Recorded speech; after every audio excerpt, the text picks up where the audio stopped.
Colégio e Curso SEI. A gente sabe aprovar.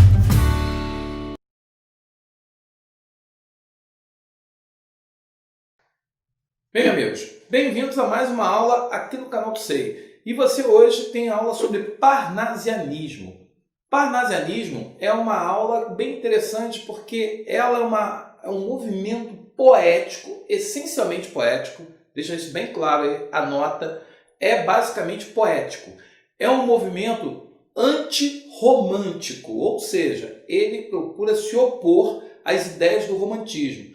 Tudo aquilo que o romantismo tem como estética, que você estudou em sala de aula, uma poesia mais sentimental, uma poesia mais subjetiva, uma poesia mais calcada na fantasia, o parnasianismo vai para o caminho oposto. Então a poesia parnasiana está dentro de um contexto histórico que é do realismo e do naturalismo. Então tem aquela crise da República, do Império, você tem aí ideias republicanas surgindo, você tem a questão que já está antecipando e levando à libertação dos escravos, está dentro aí desse contexto histórico social. Bem, o que é a poesia parnasiana? A poesia parnasiana é conhecida pelo seu lema arte pela arte, ou seja, é a arte poética se baseando na obra de arte. Em outra arte, pode ser escultura, arquitetura, pintura. Cara, ele vai se basear em outra obra de arte, até mesmo a natureza. Enquanto algo físico, ele pode colocar a natureza e descrevê-la na poesia. A poesia parnasiana é uma poesia basicamente descritiva. E ele tenta ser descritivo justamente para quê? Para ter uma impessoalidade, ele procura manter um distanciamento, ele procura se isentar de colocar sentimentos na poesia. Lembre-se, ele quer sempre fazer uma poesia contrária ao romantismo. Então ele vai fazer uma poesia mais racional, mais objetiva, e a arte pela arte busca a perfeição formal. O que é a perfeição formal? A perfeição formal é uma série de questões que são colocadas pelos poetas, que eles dizem que o mais importante é você fazer uma poesia em que tem uma métrica rígida. A métrica, ela tem, cada verso tem uma medida certa, tem uma medida exata. Então, entra na moda aí, eles fazem versos dodecassílabos, ou seja, com 12 sílabas. Então você tem toda uma jogada que é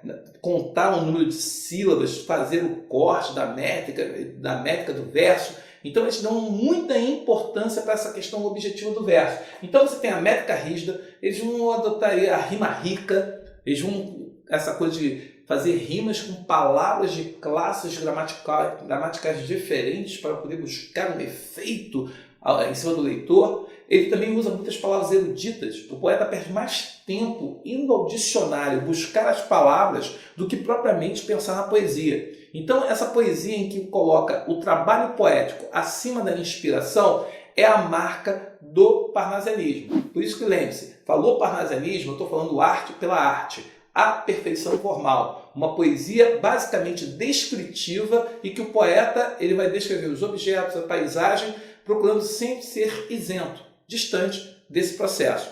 Por isso, quais são os grandes autores desse período? Olavo Bilac é o grande, participou de um concurso, ganhou o título de Príncipe dos Poetas. Você tem Alberto de Oliveira, que é o poeta que escreveu Vaso Chinês, Vaso Grego. Ele é um poeta que escreve várias poesias, justamente tentando descrever esses objetos. Você tem o Raimundo Correia, que é um poeta que tem uma pegada mais filosófica, uma pegada mais reflexiva, e ele procura colocar isso nas suas poesias. Um exemplo são as pombas, que estão aí na sua apostila. E você tem Francisca Júlia, que é uma poetisa que era radicada em São Paulo e que parou de escrever para atender ao desejo do marido após o casamento. Então, assim, nós temos uma cultura parnasiana que permanece até hoje, mas é muito importante que a gente entenda que ela é uma ideologia que, apesar de ser uma poesia que não fala muito a realidade, porque ele dizia que não existia poesia na realidade, a realidade ela era uma coisa não poética. Isso daí é uma poesia que prega um certo isolamento na Torre de Marfim, aquela coisa do poeta que não se mistura com o povo. Essa coisa meio elitista, erudita, é uma das características da poesia parnasiana. Agora, um comentário antes de encerrar a aula. Você estará lendo poesias de Olavo Bilac em que ele vai dizer: ora direis ouvir estrelas, certo perdeste o senso. O que é preciso para entender as estrelas? Amai para entendê-las. Aí você fala: peraí, esse cara não era aquele cara que dizia que a poesia ela tem que ser racional, reflexiva? Como agora ele está falando aqui, amai para entendê-las? Há uma obra chamada Via Láctea, e nessa obra, Olavo Bilac ele tem várias poesias com títulos românticos e abordagens românticas, mostrando um certo arrependimento de não ter explorado um pouco mais essa questão emotiva na poesia. Vai entender. Mas isso está presente e cai muito em prova. Quer saber mais? Faça o exercício da apostila, porque lá tem várias questões e vários textos que abordam tudo isso que eu falei de forma bem rápida aqui, e aproveite para aprofundar comigo, com o Moutinho, com os outros professores. Tudo bem? Então, até o nosso próximo encontro aqui no canal do SEI. Até lá!